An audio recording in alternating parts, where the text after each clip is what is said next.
Sí, muy amable.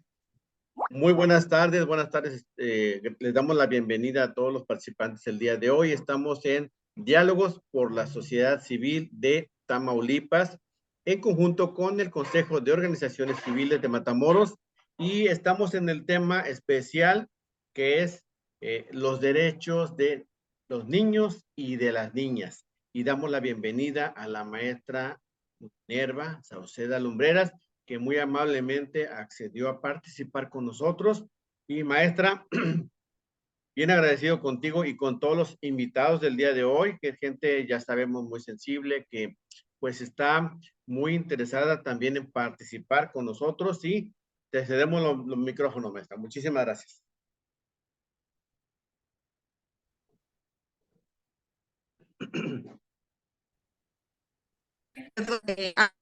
Buena información que compartir y ese muy desafiante Guillermo cuando no sé que quiere aprender de nos bueno. Yo no me atrevería a decir que nos estamos poniendo para enseñar, pero sí el reto de compartir información en esta medida nos debe. ¿Verdad? ¿Qué crees que nomás tú?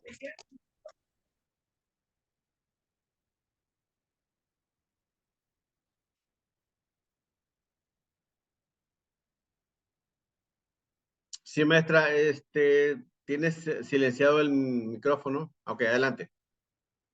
Parece que ya.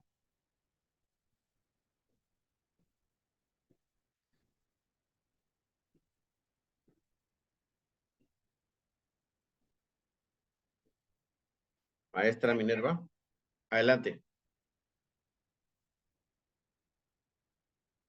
El ánimo de aceptar el desafío de compartir información que puede resultar en cierta medida elementos que nos apoyen para contribuir a inspirar, a persuadir y a inspirar a la comunidad. Y de hecho, el propósito de estos intercambios, de estas breves charlas, porque realmente los contenidos son muy amplios. Sin embargo, vamos a sintetizar algunas cosas. Efectivamente, el Día del Niño es mañana, 30 de abril. El ánimo se pone festivo, jocoso, pero más allá de ello, necesito compartir con ustedes.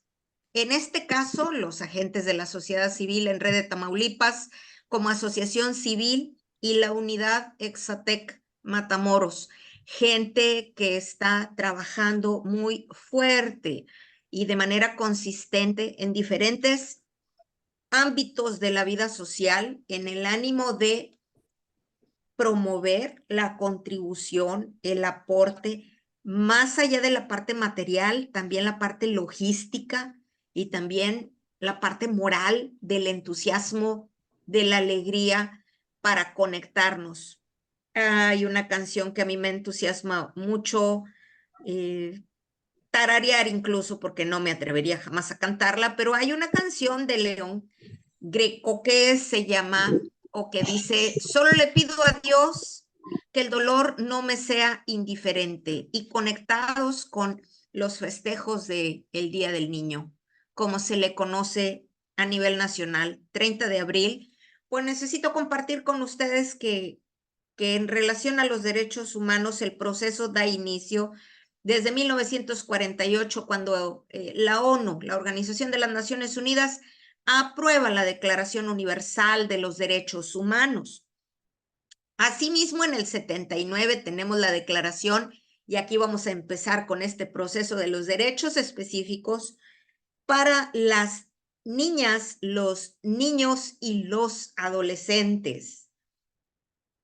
Finalmente, ya por la parte de la década de los 80s, se da la Convención sobre los Derechos del Niño. En cada una de las etapas de estas circunstancias que vamos observando, la Organización de las Naciones Unidas se declara prácticamente sensible y necesitada de que los países integrantes de la ONU observen con delicadeza cómo después de las guerras, significativamente la Segunda Guerra Mundial, como la más reciente para esa época, la infancia es una de las etapas más maltratadas durante estas etapas históricas.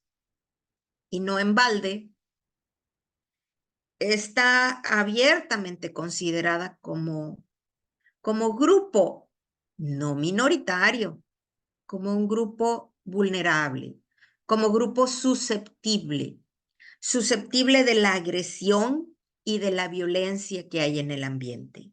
Y bueno, pues hablando de violencia, ¿por qué no aceptar que en general la población en México está experimentando escenarios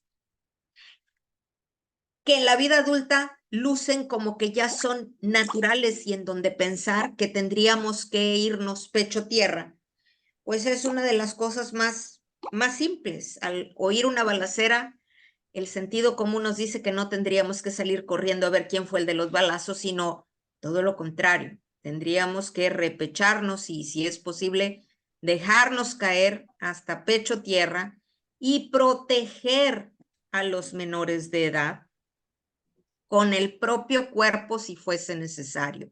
Y destaco esto porque en algunos casos he tenido oportunidad como docente de estar cerca de estudiantes, algunos muy jóvenes, rozando los 18 años de edad. En mi caso, por la condición de ser docente para educación superior, y a ellos les parece que su maestra se escandaliza cuando yo les digo, entre mi vida y la tuya, va primero la tuya, porque tú eres una esperanza. Y me gustaría que partiéramos de aquí. ¿Por qué la atención a las niñas, los niños y los adolescentes? Cronológicamente significan la permanencia de la especie humana sobre el planeta. O sea, ya no estoy hablando de Matamoros, no estoy hablando de Tamaulipas, no estoy hablando de México, estoy hablando de la especie humana sobre el planeta. Técnicamente o estadísticamente, me quedan pocos años comparados con aquellos en los que todavía brilla la mirada de la esperanza y la ilusión como lo son los niños. Así que sin lugar a dudas, la vida de un niño representa, o de una niña, representa la esperanza, no solo de la permanencia, sino también de la evolución. Y aquí necesitamos muy brevemente ubicar el reconocimiento legal de la no discriminación en cuestión de los derechos humanos. Es decir, no son susceptibles de derechos humanos exclusivamente los adultos o de manera excluyente a quien no lo sea, sino todo lo contrario. Las personas, por el solo hecho de ser personas, estamos trabajando en el principio pro persona, orientado a su crecimiento, orientado a su formación y a su desarrollo. De esta manera, las autoridades gubernamentales, en cualquiera de los 3 áreas y los 3 niveles, tendrían que ubicarse con el compromiso de promover, respetar, proteger y garantizar los derechos humanos, otra vez, de manera incluyente, en donde la parte étnica, la parte racial, no ha lugar. Es decir, necesitamos incluirnos a todos. Y ahí va. De ahí que reconocemos la universalidad, la interdependencia, la indivisibilidad. No vamos a dividir. No son primero las niñas que los niños, porque no es una cuestión de género. No vamos a darle prioridad a uno o a otro. Es la infancia en general quien está siendo parte de esta promoción sobre derechos humanos. Ahora bien, acorde al marco normativo internacional, es importante que sepamos que existen análisis estratégicos entre sociólogos y, por supuesto, qué decir, políticas públicas que nos orientan a la toma de decisiones y en el cuánto necesitamos tener precisamente ubicado cómo está nuestra infancia, particularmente en nuestro país, y poner de manera preponderante el interés superior de la niñez. No hay de otra. Y bueno, aquí comparto con ustedes la experiencia existencial, porque el oficio, la profesión, el arte de intentar enseñar a nosotros como docentes nos convierte en un sujeto de humildad. Y voy a explicar por qué. Porque no es un falso concepto, es un concepto auténtico, genuino en relación a las personas, los seres humanos. Aprendemos con, sin y a pesar del maestro. Quiero repetirlo. Los seres humanos aprendemos con, sin y a pesar del docente. ¿Y qué quiero decir con esto? Bueno, en este caso, la niñez está bullente, está absorbiendo. A veces, por ejemplo, por seguir el ejemplo que observa en los adultos, pero además también por experiencia. Es decir, el individuo en general, hombre o mujer, cualquiera que sea su edad, su condición reflexiva nos conduce a revisar la experiencia en la que incurrimos y aprender. Por ahí no era, por allá sí, hubiera batallado menos. Y esa es la gracia que tiene la infancia, que tiene todavía oportunidad de corregir el rumbo. Y de eso se trata esta exposición, de sensibilizarnos a qué significa la etapa de la infancia y la adolescencia entre la sociedad civil, porque puede lucir como que la sociedad civil tiene los elementos, tiene los conceptos, tiene la teoría, sabe el deber y el no deber, el prohibitivo, sabe incluso el coercitivo y la penitencia, pero a veces, penosamente, con las acciones negamos el conocimiento. Entonces, aquí se trata de reconocer niñas, niños, adolescentes como titulares de derechos. Erik Erikson, un caballero que fue prácticamente discípulo del padre de la psicología, Sigmund Freud, Erik Erikson solía explicar las características hasta en 8 etapas del crecimiento, del desarrollo psicosocial del individuo. Cuando hablábamos de niños, hablábamos de un pensamiento creativo, propositivo, imaginativo, que no conoce límites y que no conoce obstáculos. Solemos decir en fechas tan significativas como la del 30 de abril, incluyendo por cuestiones de índole religiosa el 24 de diciembre, que no olvides a tu niño interior. Erik Erikson hablaba de no lo olvides ninguno de los 365, 66 días del año, porque en ello te va la posibilidad de perder experiencias fecundas. El niño lo que tiene es una capacidad de imaginación, nada le detiene. Y ahí es donde entra esta parte de necesitamos aprender a ser adultos sin perder esa chispa y esa espontaneidad que tienen los niños. Y por ello garantizarles en pleno ejercicio respeto, protección y promoción de sus derechos. Los niños tienen que saber que tienen derecho. Pero cuando hablamos de derechos, de pronto a nosotros nos parece como que, uy, pues vamos a tener que leer toda la Carta Magna. Ojalá cada mexicano tuviéramos dominio de lo que implica nuestra Constitución mexicana y específicamente lo que significan los derechos de las niñas, los niños y los adolescentes. Por ejemplo, hablamos del derecho a la vida, a la supervivencia, al desarrollo. Hablamos del derecho a tener prioridad, del derecho a identificarse, contar con nombres, apellidos y no pasar penosamente por condiciones conocidas aquí en el barrio donde su servidora vive, de carrilla. Y con el paso del tiempo, palabra modificada, bullying, burla,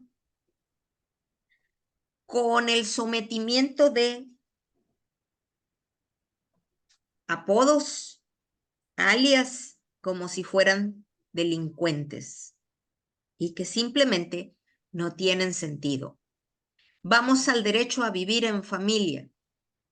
Familia como grupo de personas organizadas que comparten lazos sanguíneos y cohabitan en una casa en la que todo adulto tendríamos que estar comprometidos a convertir su ambiente en un hogar. El derecho a la igualdad sustantiva, donde tendría que haber trato y oportunidades para todos y donde además debe de existir políticas orientadas a eliminar obstáculos de acceso y oportunidades a la alimentación, educación y atención médica. Quiero hacer un breve hincapié. ¿De qué se trata? Hombre, caray, se trata en gran medida de que identifiquemos los pilares de la calidad de vida. La calidad de vida se mide. Sociólogos, políticos, antropólogos, economistas miden esa parte efectivamente de lo que significa la calidad de vida. Estos pilares se apoyan en diferentes elementos, pero básicos y sobresalientes está la parte de la educación, la salud, la alimentación, que tanto enfatiza Álvaro, con la alimentación saludable, así como el ingreso digno. Y bueno, pues aquí viene el cuestionamiento. ¿Verdaderamente estamos orientados a que nuestra infancia cuente con los recursos apropiados? En esta condición viene la parte también en condiciones de bienestar y el sano desarrollo integral. Parece mentira, pero cuando hablamos de sano desarrollo, algunos estamos pensando que se trata de carecer de enfermedades, como si las enfermedades fueran en forma absoluta físicas, y en realidad pasamos por alto que también tenemos la parte de la salud mental y con ello una salud espiritual, una parte conductual en donde el individuo conecta con otros y necesita mantener relaciones interpersonales determinados por alianzas edificantes. ¿Y por qué hago el hincapié? Pues hablamos de alianzas edificantes, no de mafias destructivas, a ese interés superior que ocupan los niños. Entonces, pues en este orden de ideas, vemos además el acceso a una vida libre de violencia. ¡Caray! Que los niños tengan una vida libre de violencia y a la integridad personal. Vamos viéndolo rapidito. Sé que cada uno se va a conectar con elementos diferentes. Viene la parte de la protección de la salud y la seguridad social. Más allá de la queja, de la carencia en cuestiones de medicamentos, tratamientos, actualizaciones científicas, veamos entonces que el niño tiene derecho a formar parte de una familia cuya familia le aporte garantías en términos de seguridad social y en donde el proceso de concientización entre los ciudadanos está dirigido al hecho de contar con un empleo formal que le dé garantía de servicios médicos y otros más que conduzcan a una estabilidad y a una seguridad tan importante para las nuevas generaciones. ¿Qué decir? Derecho a la inclusión de niñas, donde la niña no es menos importante por ser mujer y donde niños y adolescentes en general pudiesen padecer alguna discapacidad. No son discapacitados, tienen una discapacidad. Y hago el énfasis en este concepto porque la falta de información nos impide cultivarnos en el tratamiento con las personas con esta condición. ¿Qué quiero decir con ello? Las personas no nos definimos a partir de una característica que la sociedad no integra, no asimila, no comprende, no conoce. No es una persona discapacitada, es una persona con la discapacidad, pero es mucho más. Y de aquí queda la invitación a identificar la expresión de potencial humano. No tenemos la menor idea de lo que un niño, una niña o adolescente con incapacidad es capaz de resolver en el proceso de crecimiento. Ejemplos, muchos. Derecho a la educación. Y ahí, bueno, efectivamente, inmersa en el ámbito educativo, penosamente seguimos experimentando complicaciones para identificar de manera eficaz estrategias eficientes en el proceso educativo, por ejemplo, para el caso previo, compartido, personas con discapacidad, todavía sigue siendo un aspecto misterioso para la vida docente. Si entra la pregunta, ¿no nos preparamos en ese orden de ideas? Y la respuesta es, hay procesos de cambio, hay procesos de transformación que están orientando con sólidas bases.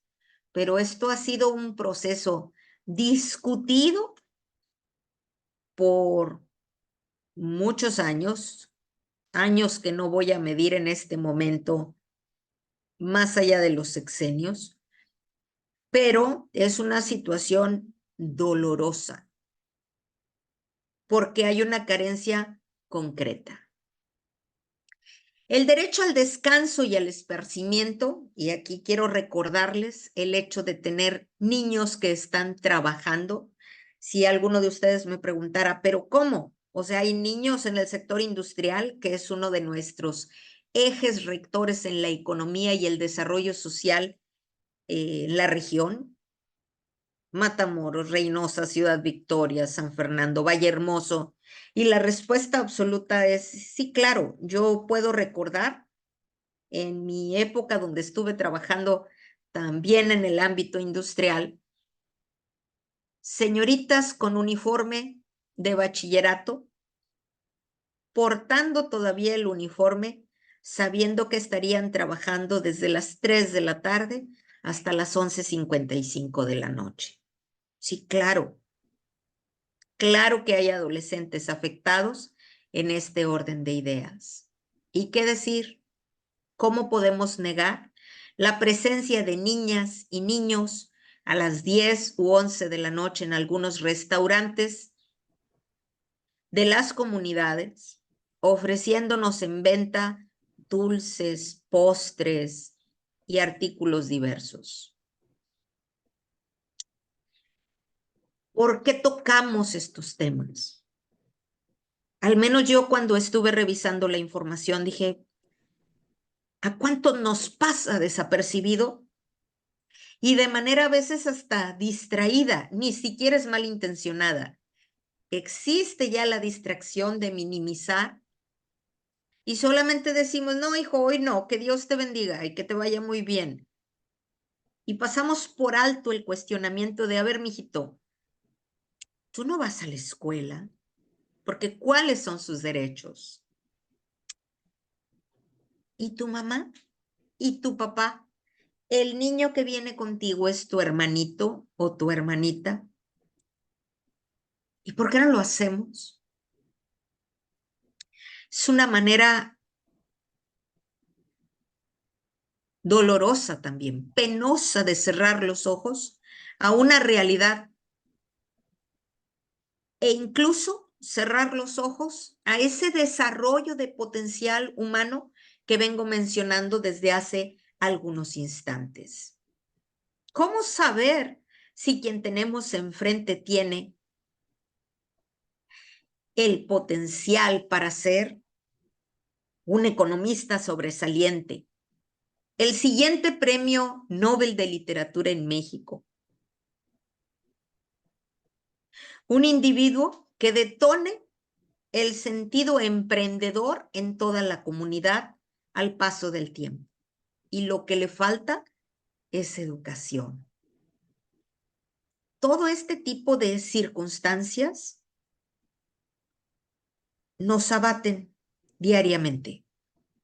Y bueno, la parte del derecho a la libertad de convicciones éticas, el pensamiento, la conciencia, la religión y la cultura. Yo comparto con ustedes el hecho de que en algún momento dado,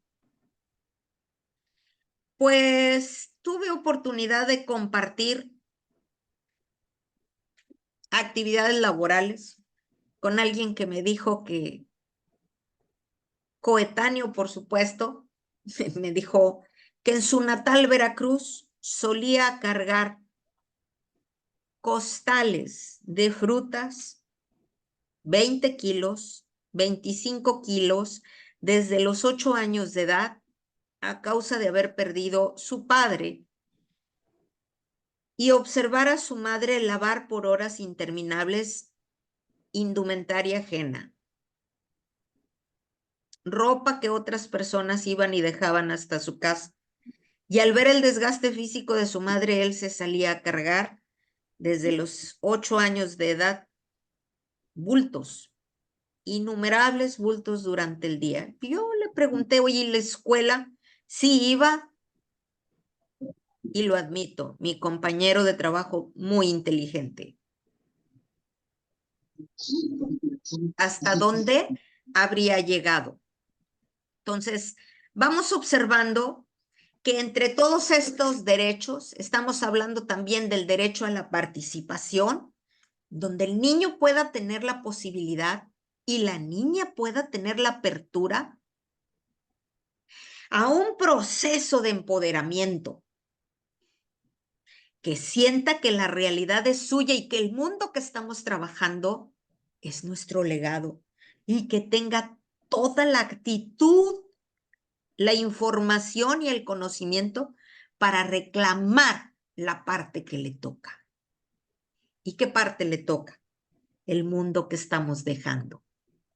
El derecho de asociación y reunión. Reunirse es válido, es indispensable, responde a una necesidad humana natural, identificada por un hombre, por un estudioso de la conducta humana como Abraham Maslow, Abraham Maslow, que dijo abiertamente que teníamos una necesidad no solo de seguridad social y personal, sino además una necesidad de afiliación tan genuina y legítima como la necesidad de amar y ser amado. El derecho, además, a la seguridad jurídica y al debido proceso. De ahí que de pronto pasamos por alto y reclamamos de manera airada el hecho de que las fotos de los niños involucrados en condiciones violentas no se les vea su rostro. Pues claro que no. El proceso nos orienta al hecho de proteger a un niño o una niña en una condición vulnerable. Es parte de su privacidad. El derecho de niños niñas y adolescentes migrantes, porque al final, en muchos de los casos, desde su corta edad, han hecho uso de un discernimiento que los conduce a sentirse rendidos ante su realidad local de origen y con un valor, un arrojo, un coraje que los conduce a buscar otras posibilidades. Así, vemos niños intentando cruzar el desierto, niños vulnerables a abusos de toda índole. ¿Cómo podemos cerrar los ojos ante una realidad imperiosa en donde hablamos de 5, 10, 15, 20,000 migrantes en nuestra localidad y allende nuestra comunidad? Y no interesarnos por su condición de salud, más allá de que tengan, como lo expresamos con cierta distracción, más allá de que tengan el taco, la saludable